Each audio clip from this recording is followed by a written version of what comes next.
ആ അപ്പൊ പ്രാർത്ഥനയൊന്നുമില്ല വീട്ടില്? എത്ര പേരുണ്ട് വീട്ടില്? ആരൊക്കെ ഉണ്ട് വീട്ടില്? അച്ഛന്റെ പേരെന്താണ്? സന്തോഷ്. സന്തോഷ് ജോലി എന്താണ്? തുണിക്കട. എവിടെയാണ് തുണിക്കട? തൃപ്പൂണിത്തറയില്. സ്വന്തമായിട്ട് തുണിക്കട ഉണ്ടോ? ഉണ്ട്. അച്ഛൻ അവിടെയാണ്. അമ്മയ്ക്ക് ജോലിയൊന്നുമില്ല? എന്ത് ജോലി? വീട്ടിൽ എന്ത് പണി? പാത്രം കഴുകലും പിന്നെ തൂക്കലും തൊഴിക്കലും തുടക്കലും. ഞാൻ തൂക്കലും തൊഴിക്കലും പറഞ്ഞപ്പോഴേ ആരോടെ വീട്ടിൽ കൂടുതൽ ഇഷ്ടം? അമ്മയോട് ഇഷ്ടമല്ല? എന്താ? അമ്മ അടിക്കും അല്ലേ? എന്തിനാ അടിക്കുന്നത്?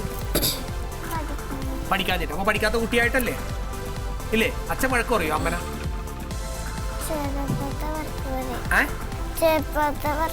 ചിലപ്പോഴൊക്കെ വഴക്ക് പറയും. അപ്പൊ അമ്മ എന്ത് പറയും?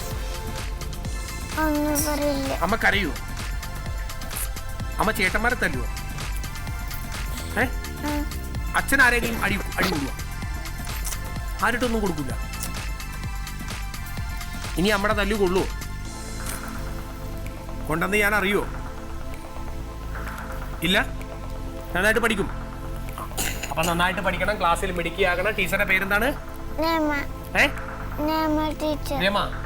രമ ടീച്ചർക്കും കുട്ടികൾക്കും കൂട്ടുകാർക്കും ഒരു ഹായ് പറഞ്ഞേക്കും.